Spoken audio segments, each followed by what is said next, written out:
made mothers to be angels. You just might be looking at an angel right now. If you're in Los Angeles, California. This is the Ghetto Free Press, and as you know, this is George Boston Rhymes, KYRC, which means Know Your Rights campaign. And I don't think we could have put together a better platform this evening to know your rights when it comes down to law enforcement. Schools is dealing with how to dress, discipline, and just regular, ordinary survival kits, considering the number of deaths that have happened across the nation. I'm here at Morning Star Baptist Church, and this is the pastor who put this together. And what's your name again? State it for the record, brother. Pastor William C. Morgan. Okay. And why did you put this together? I heard about it late, but I just had to be here today, and then I said, well, I'll wait, and then Miss Evelyn Duncan called me and said, no, you got to get over there, and I'm glad I came.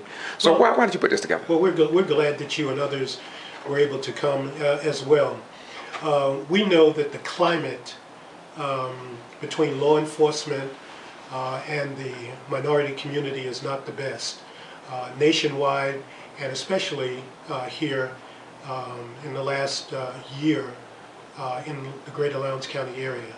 And so in order to foster a better relationship and try to find out what law enforcement wants us to do, we thought that we'd bring in Chief Childress. He is a friend to this church, and he is a friend to this community, and also Mr. David Troy from Lodag. And the presentation, we talked about it prior to Chief Childress coming as to what we were interested in him covering. And we wanted to know, what do our young people do when they are stopped, either walking from the football game or coming from the football game in their cars, and what are they supposed to do if stopped by law enforcement? And we know during the football games and the parades that are coming up, law enforcement are everywhere. Some are in uniform and some are not. But there are some neighborhoods where the young people are walking from the football game to their homes, which are nearby. But what are they supposed to do if they are stopped by law enforcement? So he did address that to some extent, and also Mr. Troy, he addressed that as well. Mr. Troy's presentation, we wanted him to speak about how our young people should not draw attention to themselves if they are stopped in a car. The very dark windows in the car, when the light is on, when the light from the patrolman's car hits their back window, they're not supposed to be reaching into the glove compartment, legitimately getting their registration and insurance card, but that's not something that you want to do, especially in the climate that we're in right now. And some car doors have pockets on the side. Mm-hmm. They should not be reaching down for the same documents to present innocently. They are retrieving their information, but it's not a good thing for them to do. So we learned here today that the young people, and this is good for all of us, when the policemen come up, we are to, first of all, pull over as quickly as we can. We are to put on our flashers, put our car in park, and we are to place our hands on the steering wheel. And if there's a passenger in the front seat, that person is to have their hands on the dashboard as well. And the reason for this, according to Chief Childress, is the safety of the officer. He wants to see the hands, because that's something that alerts them. If they cannot see the hand, that puts them on alert. But all in all, it was two very good presentations. And we were blessed to have the interest of the Lowndes County Schools Superintendent, Mr. Wes Taylor, who was present. And that meant a lot. Also, one of the board members of the Lowndes County Board of Education, Mr. Fred Davis, was here. We also had the coordinator of the Mildred Hunter Center, and that was Minister Newsom. And so we had several community leaders here on today, and a number of Morning Star members and various ones from the community as well. Some candidates who are running for the city council positions were also here. So those of us who did attend, Brother Rhymes, we asked them to retain the knowledge that they've received here today, but not only retain it, but share it. And we're looking for another venue where these presenters might come once again to share this same information.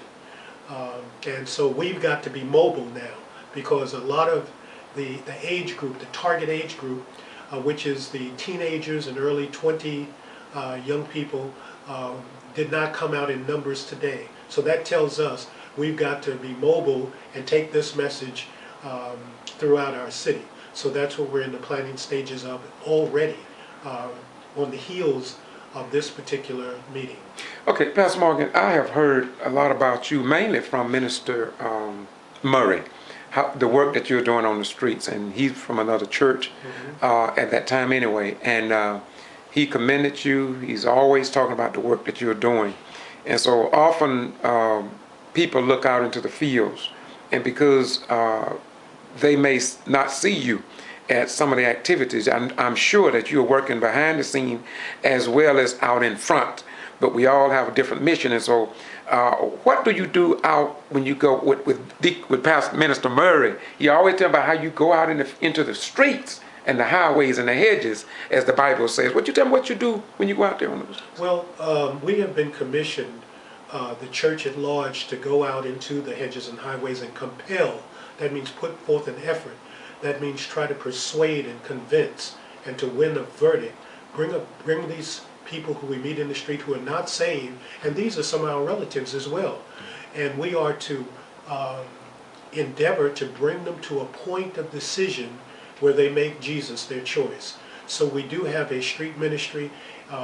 It is centered in the Morning Star ministry, but we have a lot of other ministers and laypersons who go out with us. That's the point I was going to make, because it's very diverse. I mean, they just told me about how you just welcome to your circle. Absolutely.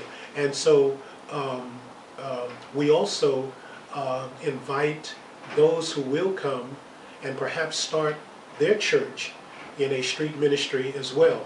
And we have a class on street ministry prior to us going out.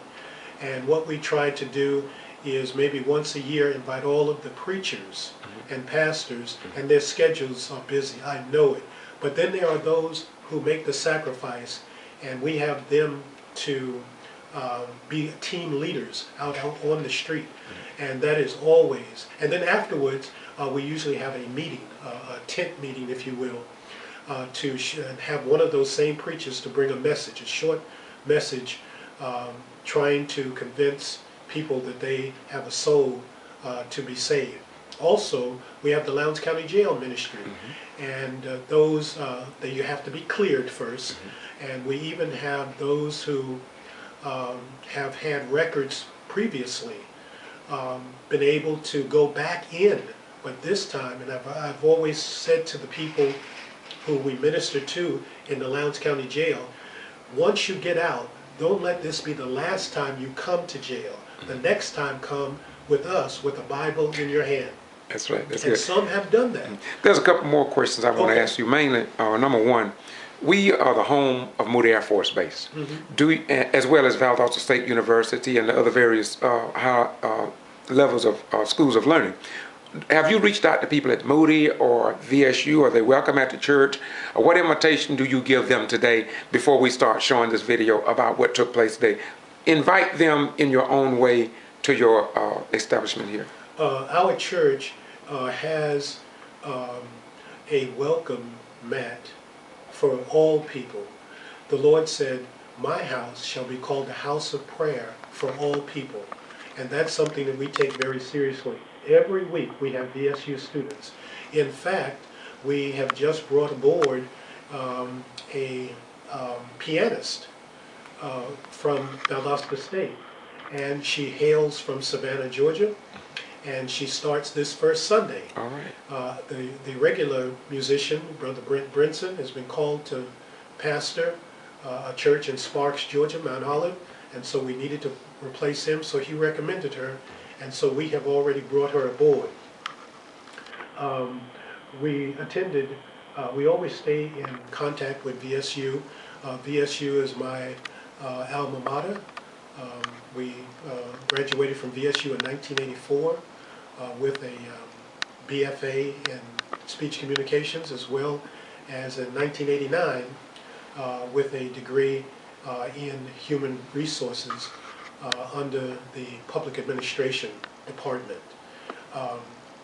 Just this past Thursday, we were at VSU in support of the Kendrick Johnson, as well as the VSU effort in supporting this family.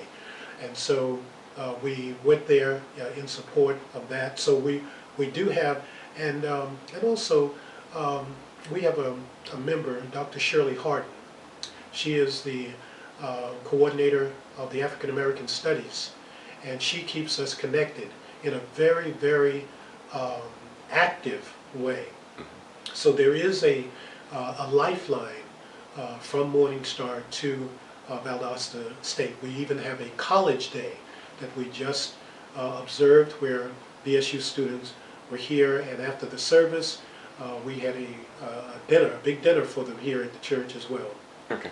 Thank you very much, George Bostrom, my beautiful brother. Thank you so much. You're welcome, I appreciate sir. the work that you've done here. Well, and I appreciate you even when you was on the other street over there. You just keep moving. Appreciate Okay. you so much. God bless you. To all my YouTube listeners, this is a keystone in the community of Valdosta, Lowndes County, state of Georgia, and the United States of America. Thank you, Brother Pastor. You're welcome, sir. Thank you. Bye-bye.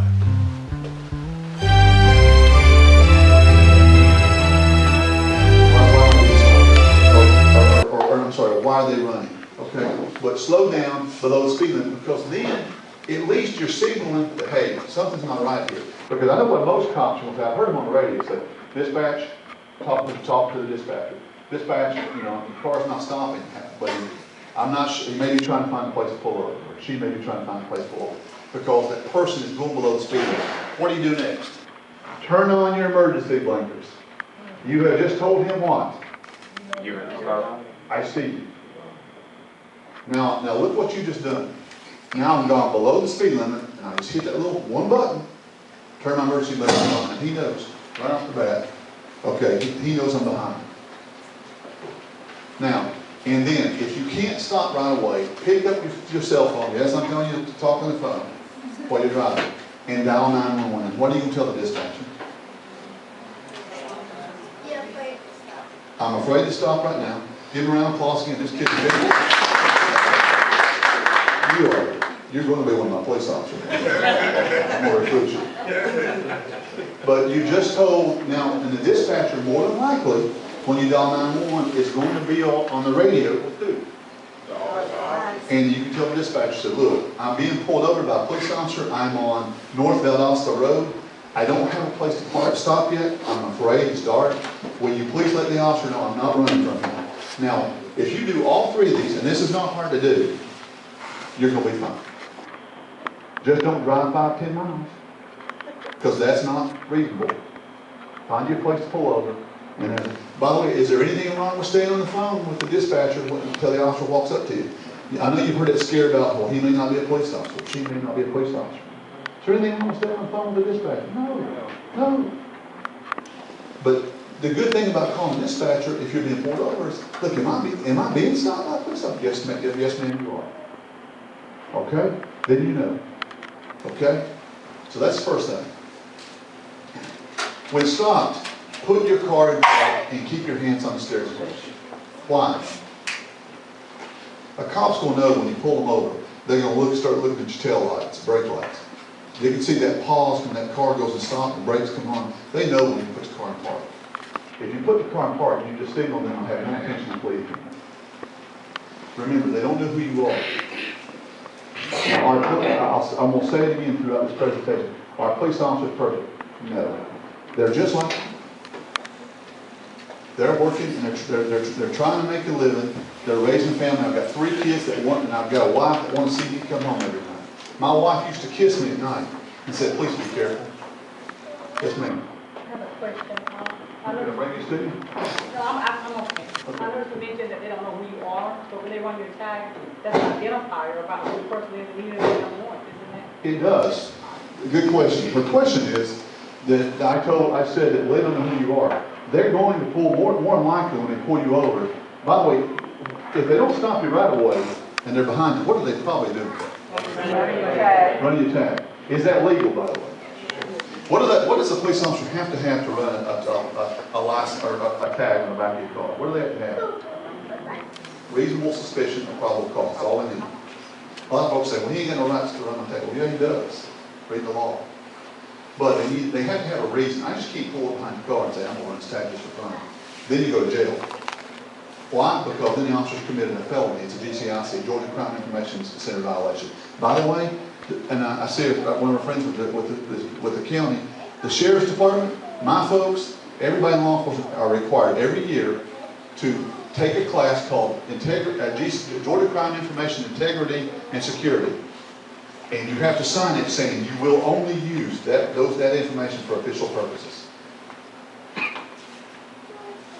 You know, in the Atlanta area, they have those cameras on the back of the cars, and they're reading tags as you pass by the police officer. So is that the same? Because they're reading like hundreds of tags just as you pass by. That's not been challenged yet. What he's talking about is called automatic license plate readers. Okay? They're on the corners of the cars. But what the courts have said is because they're running everything, It's okay. It's It's not singling you. they're not singling out one person. Now, do I think that that'll be a challenge down the road? Probably, because everything's challenged these days. Okay? But they're running everything systematically. It's boom, boom, boom, boom, boom, boom, boom, boom, boom. Quite frankly, we're looking to get some of them because they've caught a lot of wanted people and murdered. But what the courts have said, they're not singling out just you. They're singling out, they're running everybody. And boy, when they run everybody, I mean, they're running hundreds of cars. Hundreds per minute. Yeah. Yeah, so, okay, so why do you want to put why do you want to put your hands on the steering wheel? To make sure they don't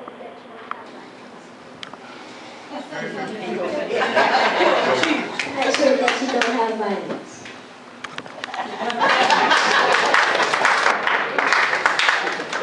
You're teaching this class for me next time, okay? I'm going to get the uniform, you're going to teach it. Okay?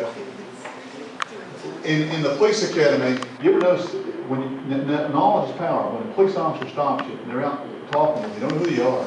Let me ask you a question. I forgot, I jumped around for a second. I do that, by the way. Sean will tell you that. I'll bounce around like a jackrabbit. But they don't know you, but they're going to run the tag. But that doesn't tell you, that doesn't mean that they know you personally. So you may be, plenty of people have hurt law enforcement officers because they've just done something dumb at home. They're intoxicated, they're on drugs, whatever too. So, but they can know that too. But law enforcement officers are taught at the police academy when you're talking with somebody on a traffic stop, what can harm you? What part of the body can harm you? That's the only thing that hurts you, folks. That applies to you too. The only thing that hurts you is your hands. So if you ever see a cop and you're staring at your hands, that's why. Has anybody ever told you that? Probably not. You see my point? It's a miscommunication across the board. Okay? So that's why they focus on the hands. So that's why we tell people, keep your hands on the steering wheel. Okay? What do you do if you got a gun in the car? Is it illegal to have a gun in the car? No.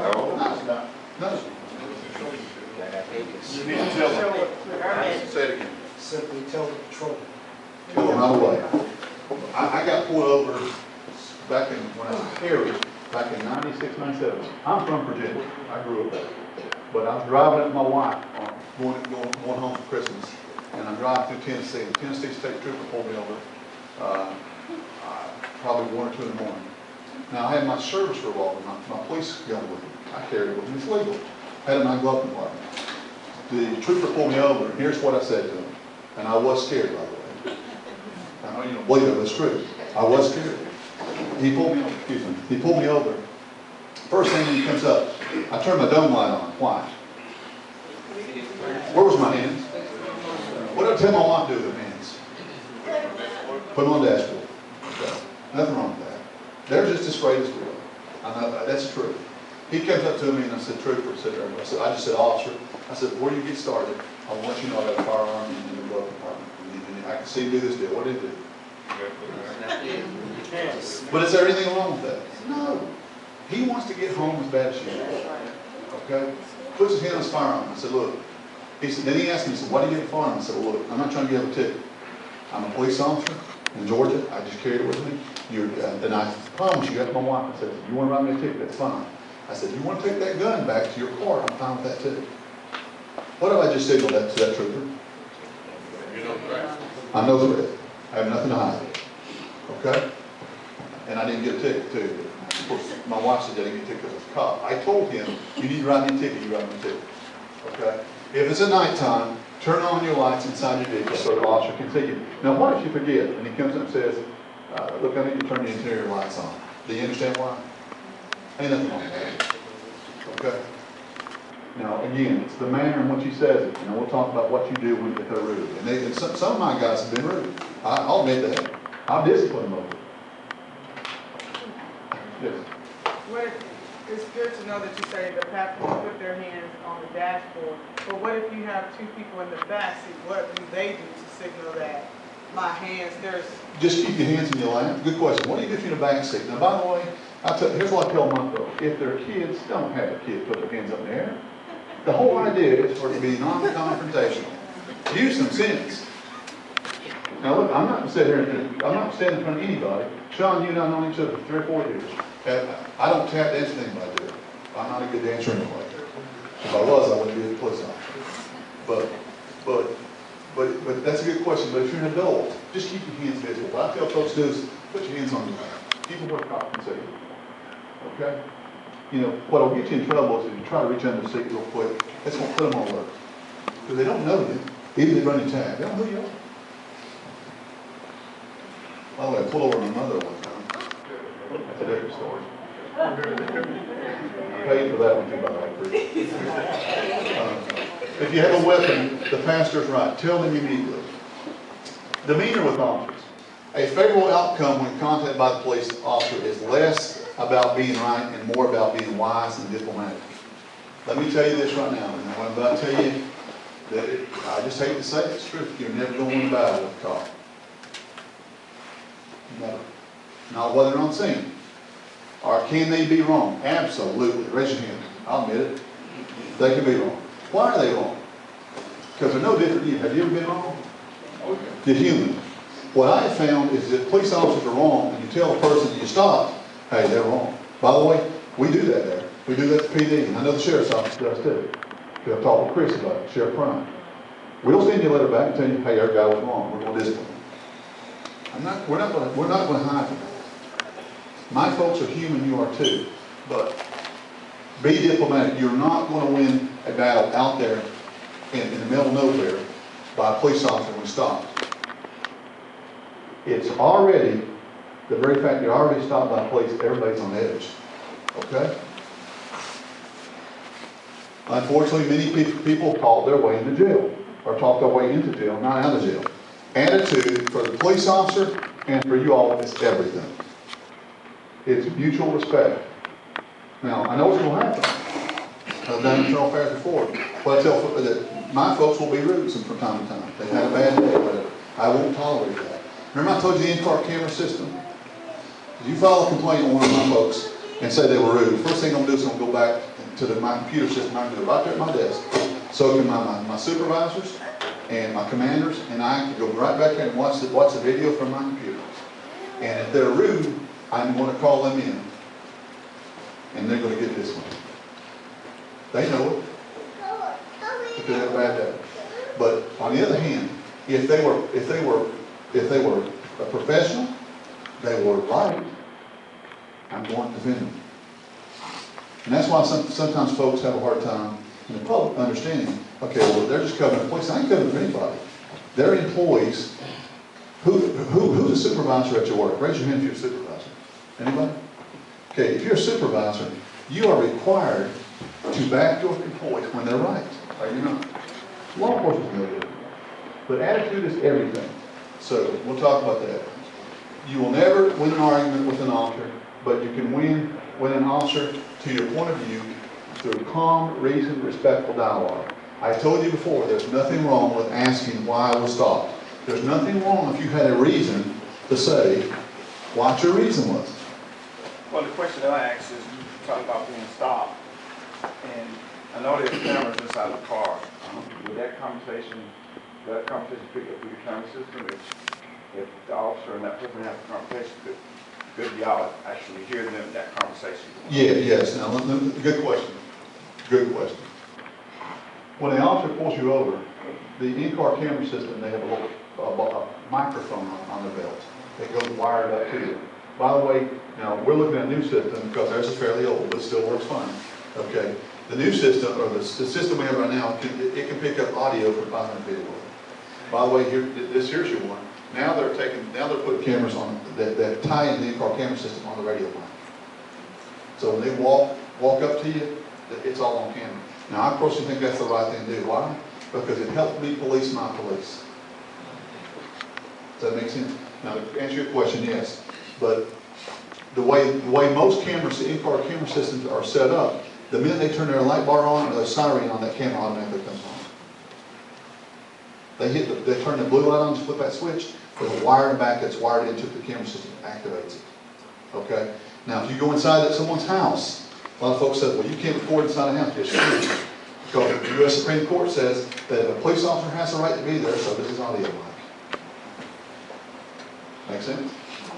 Well, one more question, for is having a firearm, does the firearm have to be, of course, it's registered in your name, but you have to have a gun permit in Georgia to have that gun with you traveling in Georgia? No, not necessarily. They changed Georgia law a while back, a couple of years ago. You can have a firearm in your car, per se, without having a probate permit. But that's what you're talking about. Right. A probate permit, which is a carrying permit. My recommendation is if you've got a firearm, get a probate permit. Because it just covers you across, and most other states will cover that too. But you have a right to have a firearm in your car. The Georgia Supreme Court said that your car is an extension of your home, therefore you have a right to have one. Like, it needs to be unloaded, or? Well, now that gets it's technical, so that'll be a different discussion. I'll be glad to forward you on a copy of the law, but they talk about where it's got to be and stuff like that. But in generally stated, you can have a firearm in your car. Okay?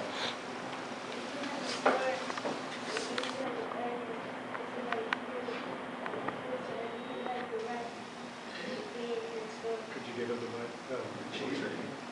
I said, if somebody comes in your store and steals something, and you have a gun, can you have the right to defend it? So if someone comes inside your store and they have a gun, and do you have a right to defend yourself? If they point a gun at you, then you have a right to defend yourself with a gun. Does that make sense? They just can't come in with a gun and rob you. Okay? And the law allows for that. Good question, though. Another round of applause. Respectful dialogue, okay? Police officers, by large, want to resolve disturbances peacefully. In situations involving simple service, an officer would prefer to resolve it peacefully. Now, like you said, do we have bad apples out there? Oh, absolutely. There's plenty of examples of them. We've seen them on YouTube. We've seen them on the news. Be respectful, even if you feel the officer is not being respectful to you. Why would I say that?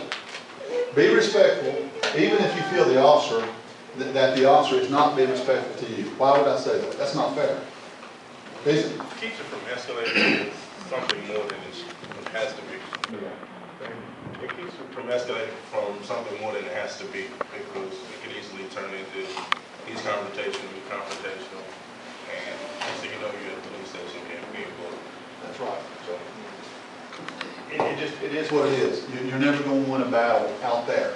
Now, how do you win this battle? in the court, Well, you go to the courtroom and see what you're going to do. I'm telling you, I go 2 or 3 times a year and inspect different law enforcement agencies across the country. I'm an assessor. They ask me to come and do inspection. And what I can tell you is this. Every place I've been to 30 law enforcement agencies across the United States in the past 10 years and doing inspections of them. Every single one of them have an in-car camera system. I've not been the one that doesn't have one. Why is that important?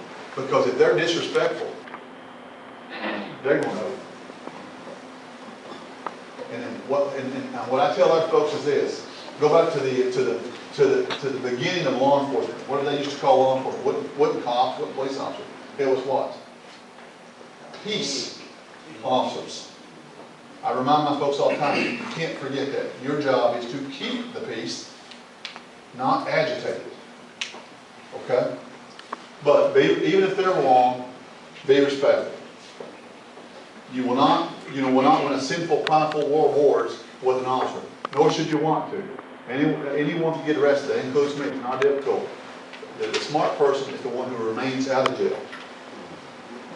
Okay, it is what it is. Now, when interacting with police officers should submit to the officers reasonable orders. I'll get to a little bit, that's a different topic we'll talk about later, okay? But, and I tell our officers the same thing, don't use a sarcastic tone. Don't use a sarcastic tone. And when I tell the officer that you need to talk to folks and everything out of your mouth should be yes sir, no sir. Yes ma'am, no ma'am. What should you do in return? Or call an officer or deputy, whatever, or trooper. It's a mutual respect thing, okay? If you have questions about why you're stopped, ask the officer, explain to the officer. Here's what I tell folks. I tell them all the time, look, don't just, if they pull you up and say, you tell me what you stopped me. You've already created a confrontation. It's already tense because you're being stopped by the police. I told you I get scared too. But if you just say, look, officer, I'm not trying to question authority, do you mind telling me why you stopped me? Who in the world could get upset about that? Because you have a right to know why you're being stopped. Who says so? The Fourth Amendment. If the officer refuses or is rude, politely request to speak with the supervisor. Just that simple. So look, officer, I'm not going to engage with you here. I said, and you're being rude to me. All due respect, I'd like to see a supervisor. That's the right way to handle it. Now, if you're still not satisfied, what recourse do you have? We'll talk about it in a minute. Because I'm going to tell you what I'm going to do. And I'll tell you what my predecessor, Frank Simons, will do, the police chief. What he's going to do is he's going to turn on the video camera system. And I'll tell, by the way, I tell our folks too, do you have a right to ask for their name and badge number? Absolutely. Why? Because they're government employees. You have a right to ask that. Nothing wrong with that. Yes. Okay, 6 more minutes? Okay. Politely ask the officer's name, badge number after being released by the officer. Drive to a law enforcement agency where the officer works and call or call that agency and file a complaint. How do you file a complaint with the Valdosta Police Department? You can come down and speak with the supervisor, say, I want to file a complaint. We require that you put it in writing. That way I know it's documented. And it's automatically turned over to Internal Affairs. Okay? What is it? Yes, I have a question. Is it ever an occasion when a citizen come to the police department and ask for a complaint form and they say they don't have any, or they don't give them out? Because this is what happened to the sheriff's department. I know you're not over the sheriff's department, but you always have them at all times? We do. First of all, at our department, in the lobby, good question. In our lobby, there's a brochure you'll find, and it's part of our accreditation too. It's the right thing to do. It says how to file a complaint against a Valdosta police officer. Okay? And to answer your question, George, they should provide you one. Everybody should. Period. They should provide you a complaint form all the time.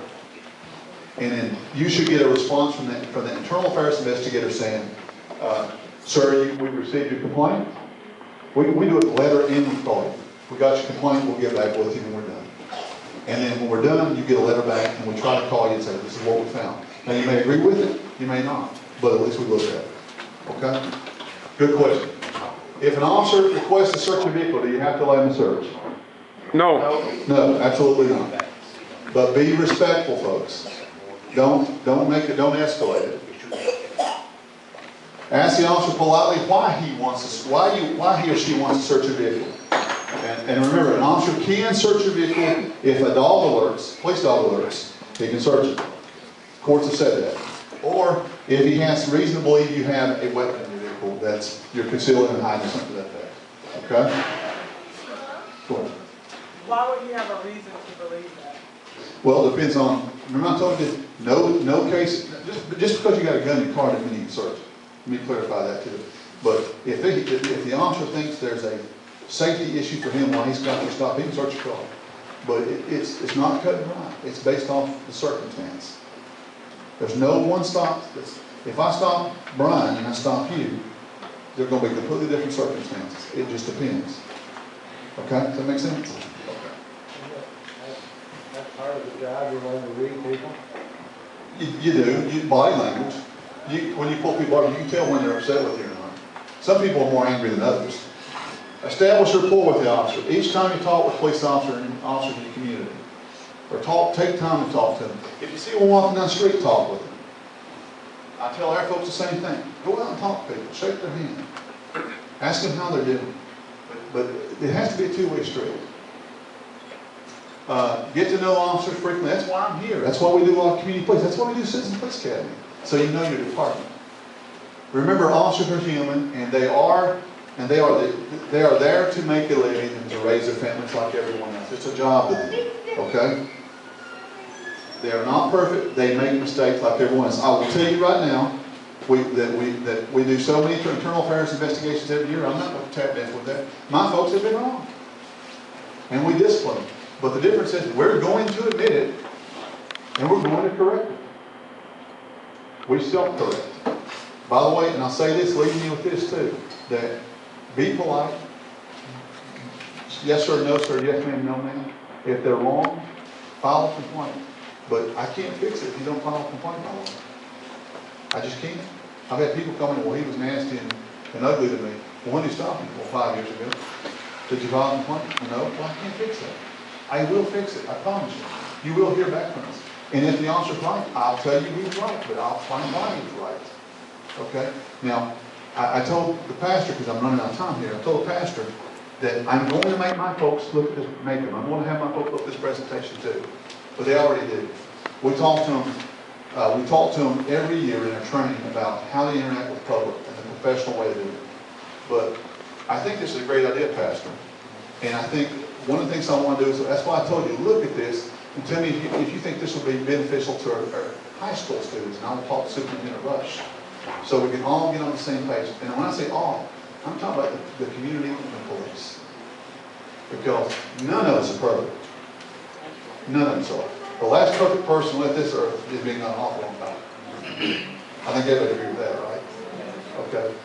But with communication, again, you're never going to win a battle. And my folks aren't either. I tell them, you're not going to win a court trial out on the side of the road. Take care of your business, be professional, and if somebody, and I tell this, and I'm going to leave you with this. I tell my officers this. If you pull somebody over, give me one second. If you pull somebody over, and you know in your heart you were professional and you were right, I sleep pretty good at night. You know why? Because you can't complain on me. You're going to complain on me to do my job. On the other hand, on your side, bless you, these folks are no different than the military. They're out here defending you and making sure no one comes in and robs you or attacks you. And they keep our way of life an American way of life. Because I've been in other countries, it's not always that way. George, you have a question? Yeah, often people see the officer performing his duties like this week and right above, down from churches. Okay. And the people at Pecan Factory was looking at the police officer as he had one guy, caught him and threw him on the ground. And when he had him down, the other guy looked like he was going to run, so he immediately pulled his weapon. And then the guy said, and called the officer the N-word, which he's white, but he called him an N-word. And then the officer put his gun back in his holster. Then he commenced to do what he had to do with this individual on the ground. And then automatically he pulled it again. Now, the question is that as a citizen, if I want to go and find out what happened in terms of a police report, do I have a right to go and request that so I can see what went on? I got two issues here. One, that if someone uses any type of derogatory term, and I don't know where that happened, and I'll talk to you when we get done here. It wasn't a police officer now. This was the civilian, this was a young guy, black guy, both of them black guys. Okay. He had a black guy down, and the other guy, I'll fire somebody for that. And the other guy was black, the black he called a white officer an N-word. Oh, I got you. Yeah. But no, good question. Open records, and I'll leave it with this, and I'll turn it back over to Pastor. Georgia law says that under the Georgia Open Records Act, which is really what's called the Sunshine Law, says that any police report, the initial police report, is subject to open records automatically. In other words, you want to come down, you don't have to put it in writing. You want a copy of the report. What you're going to get was what's what we call a front sheet. This talks about For example, Brian Childers was arrested for DUI, hypothetically, okay? You'll get that, and you'll get a little small narrow in the front.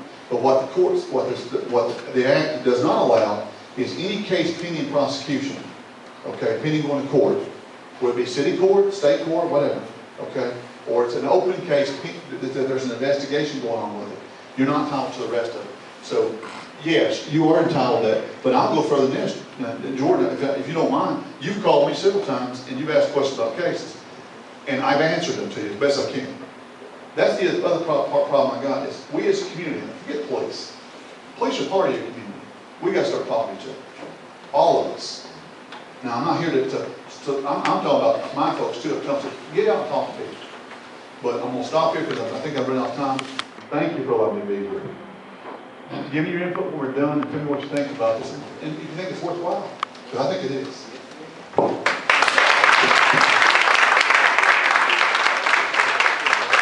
We'd like to thank the chief for some very informative information, and we do hope and pray that we will retain it, and not only retain it, but pass it on. I'd like to just mention that the superintendent of Lowndes County School is here, Mr. Wes Taylor. Let's thank the Lord for him. And also one of the Lowndes County board members, Mr. Fred Davis.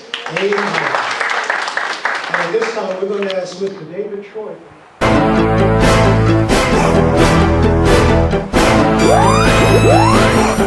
Ghetto Free Press, and once again, I'm George Buster Rhymes in Valdosta, Georgia. I just talked to Pastor Morgan, and I saw the chief of police here in Valdosta getting ready to leave. And I just want to ask, Chief, why did you come out today? Well, I was contacted by the church probably 2 or 3 weeks ago, and they had asked me to come out and talk to some of our young people and parents today about interaction with law enforcement, how to interact with law enforcement, what they should expect when they're pulled over by the police, and then and what we're telling our officers to do, and how to interact and be professional when dealing with the public. And so I agreed to come over this morning and do the presentation. Well, how did you feel about the participation? 80 people was in attendance. How did you feel about the participation and how did they receive your presentation, a PowerPoint? I thought the initial group that showed up, about 80 folks, I thought was very good. Actually, I didn't expect that as many that showed up did, but and this is a good start. The plan here is to develop a program. I told Pastor Morgan about this, and then our plan is to take this program, and I'm going to contact the superintendent of the city school system and see if we can go out and talk to the middle school and high school students about this same topic. At the same time, we do train them with our officers at the Valdosta Police Department. I'm going to also have them go through this presentation also. And so maybe with us doing it with the community and from the police standpoint, we can all get on the same page. Okay, thank you very much. Once again, what makes you so warm within the community in terms of citizen relationship? It seems like you have something that we need. Well, I thank you for that, but I'll credit the community for that. The community has reached out to me and asked me to join them. I've been to several churches. I've been to a lot of community events, and I'm humbled that the fact they would ask me to do that. Okay, thank you very much. Keep doing the good work. Personally, thank you so much, man. Thank you. Thank you. All right, thank you, sir. Thank you. All right. Once again, this is George Ryan doing what I do because I always say, if I don't do it, who will? And I just want you informed. I do not want the people of Valdosta, Lowndes County, and the state of Georgia, deaf, dumb, and blind to the times and unable to make intelligent decisions based on facts. You can criticize me, but what about your facts? Bye-bye.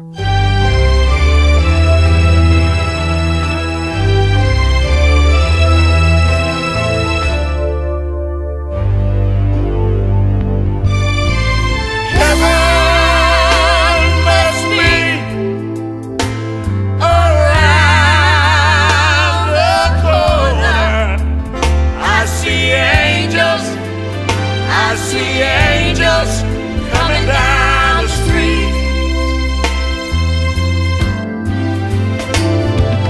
Heaven can't be too far from here.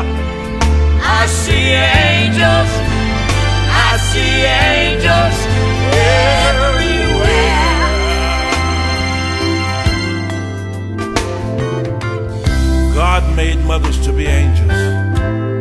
You just might be looking at an angel right now.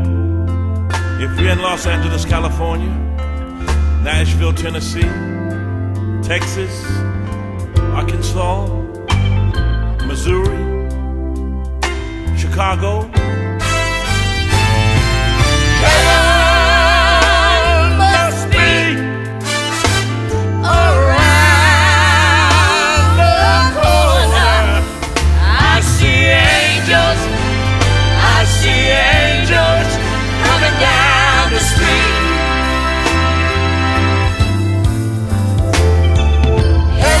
Heaven can't be too far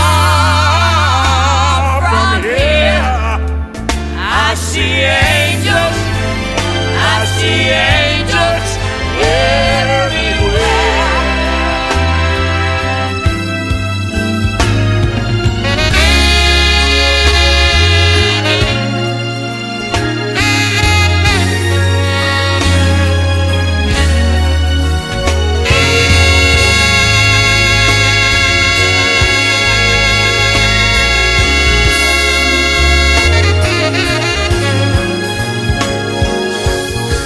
every mother is an angel.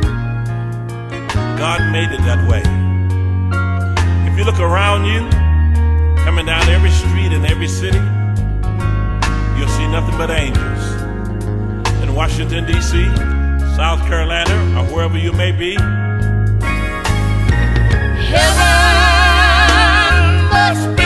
Heaven must be around the corner.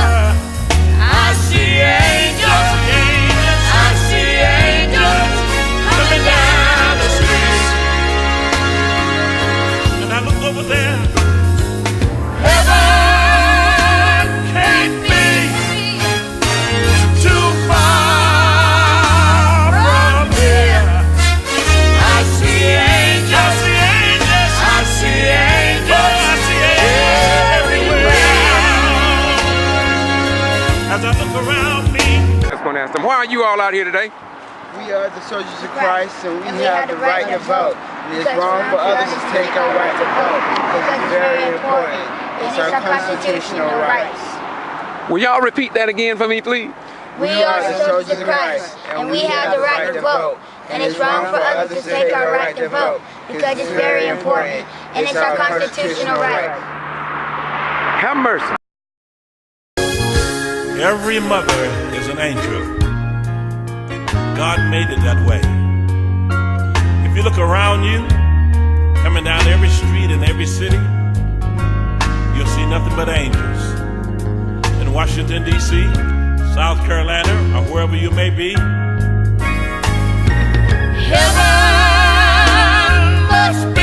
Heaven must be around the corner.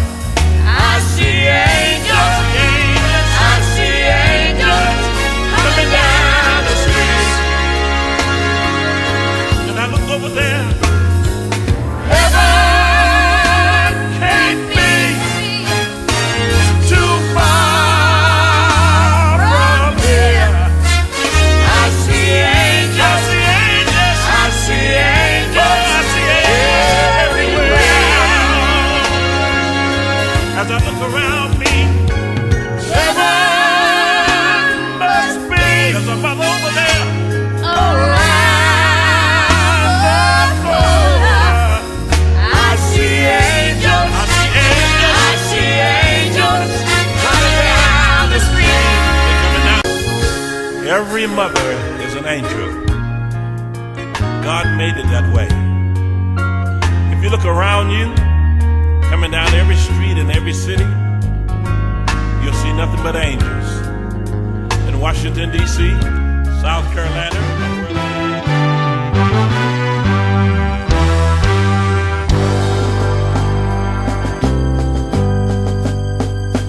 Father, Father, Heavenly Father, we're living in hell down here. Some soldiers are coming back, they don't have a home, The house been repossessed. Everything they had is gone. Congress is fighting against the president. The things they are saying just don't make good sense. If they would all work together, they could get something done. Instead of all this fighting, they'll have jobs for everyone. Father, Father, Heavenly Father, we're living in hell down here. Father, Father, Heavenly Father, we're living in hell down here. Some nursing homes not fit for dogs to live in. Yet they'll take your money, look in your face and grin. Many homeless people are living out on the streets. Some don't have clothes on their back, some don't have shoes on their feet. Father, Father, Heavenly Father,